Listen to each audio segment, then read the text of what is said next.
क्या तुम्हें ये नहीं पता कि ये मेरा इलाका है और तुम्हारी इतनी हिम्मत कि मेरे इलाके में खाने के लिए आ गए।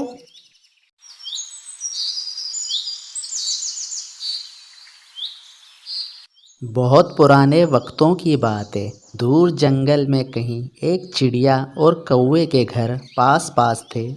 एक दिन कौवा चिड़िया के पास आता है। चिड़िया, मैं आज पहाड़ों की तरफ जा रहा हूँ। मुझे पता चला है कि वहाँ धान के पौधे हैं। मैं चावल लेने जा रहा हूँ। अगर तुम मेरे साथ जाना चाहते हो तो चलो, हम इकट्ठे चलते हैं।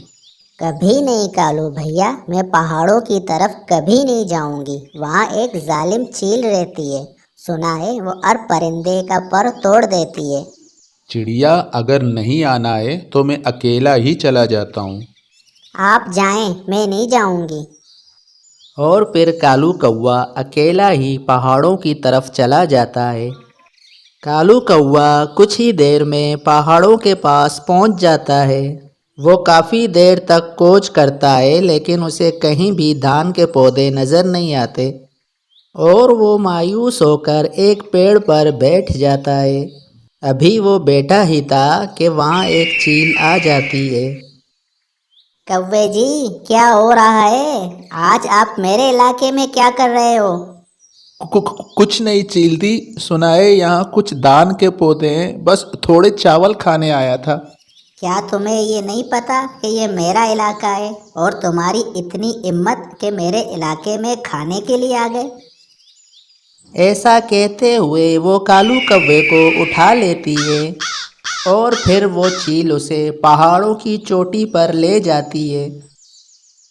और वो वहाँ पहाड़ की चोटी पर पहुंचकर कालू कौवे को नीचे पत्थर पर गिरा देती है। अब खाना पहाड़ों पर अकेले बैठकर चावल। और चील वहाँ से चली जाती है। इतनी ऊंचाई से गिरने की वजह से कालू कौवे के एक पंख पर चोट लग जाती है और वो उठने की कोशिश करता है, लेकिन वो उठ नहीं पाता। अब मैं क्या करूं? मेरे तो काफ़ी चोट आई है। कितना अच्छा होता अगर मैं चिड़िया की बात मान लेता। अब तो शायद मैं भूख और प्यास और दर्द की वजह से यहीं मर जाऊंगा और मेरे बारे में किसी को पता भी नहीं चलेगा। दूसरी तरफ चमकीली शाम तक कालू का इंतज़ार करती है और जब कालू शाम तक वापस नहीं आता तो वो चिड़िया की तरफ जाती है। चिड़िया, कालू सुबह से गया हुआ है खाना लेने। मुझे तो बता कर नहीं गया, ना जाने किस तरफ गया होगा। चमकीली, वो आया था मेरे पास और मुझे भी साथ जाने का कह रहा था। वो पहाड़ों की तरफ गया है, मैं तो नहीं गई इसके साथ। वहाँ एक जालिम चील रहती है। ये सुनकर चमकीली रोने लग जाती है। हाय हाय, ये क्या हो गया? कहाँ गया मेरा कालू? अब मैं उसे कहाँ ढूंढूं? चमकीली बहन, इस वक्त आप अपने घर जाएं। अब तो रात होने वाली है। हम सुबह जाएंगे कालू भैया को ढूंढने। और चमकीली वापस अपने घर चली जाती है। रात हो जाती है। कहीं ऐसा ना हो कि उस जालिम चील ने मार ही दिया हो कालू भैया को। ऐसे सोचते सोचते चिड़िया सो जाती है। सुबह होते ही चिड़िया चमकीली के पास जाती है। चमकीली, मैं जाती हूँ कालू भैया की तलाश में पहाड़ों की तरफ।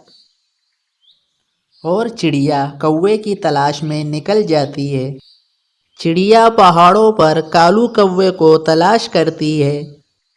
कालू को ढूंढते ढूंढते पहाड़ की चोटी पर चली जाती है और चिड़िया की नज़र कालू कौवे पर पड़ जाती है। चिड़िया जल्दी से कालू के पास जाती है।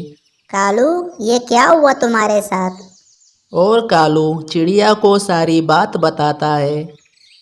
अगर आप मेरी बात मान लेते तो कभी ऐसा ना होता। चलो अब घर चलें।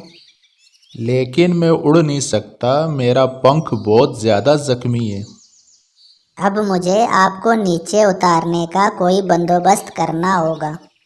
चिड़िया ऐसा सोच रही थी कि इसकी नज़र पहाड़ के नीचे पड़े छाते पर पड़ जाती है और चिड़िया जल्दी से वो उठाकर ले आती है। आप अपनी चोंच से इस छाते को मजबूती से पकड़ लो और हाँ, कोई बात नहीं करनी। ये छाता उड़ने में आपकी मदद करेगा। चिड़िया, मैं तो सोच रहा था कि शायद अब मैं इस चट्टान पर ही मर जाऊंगा। तुम्हारा बहुत बहुत शुक्रिया। अब चलो कौवे भैया, मौसम भी खराब है, कहीं ऐसा ना हो कि बारिश ही शुरू हो जाए। और फिर कालू इस छाते को अपनी चोंच में लेकर चट्टान से नीचे छलांग लगा लेता है। चिड़िया भी कौवे के साथ साथ उड़ रही थी और वो महफूज ज़मीन पर उतर जाते हैं। कालू भैया, अब उड़ने में मैं आपकी मदद करती हूँ और हम आहिस्ता आहिस्ता अपने अपने घरों को चले जाएंगे। चिड़िया कौवे को उड़ने में मदद करती है। चमकीली कालू को देखकर बहुत खुश होती है। आज मैं चिड़िया की वजह से जिंदा हूँ। अगर चिड़िया ना होती तो मैं तो मर ही जाता वहाँ चट्टानों पर। चिड़िया बहन, आपका बहुत बहुत शुक्रिया, आपने हमारी मदद की। आपका ये एहसान मैं कभी नहीं भूलूंगी। अरे नहीं चमकीली बहन, इसमें एहसान की क्या बात है। आप मेरे पड़ोसी हो और मेरा हक बनता है कि आपकी मुसीबत में मैं आपकी मदद करूं। और फिर चिड़िया अपने घर चली जाती है।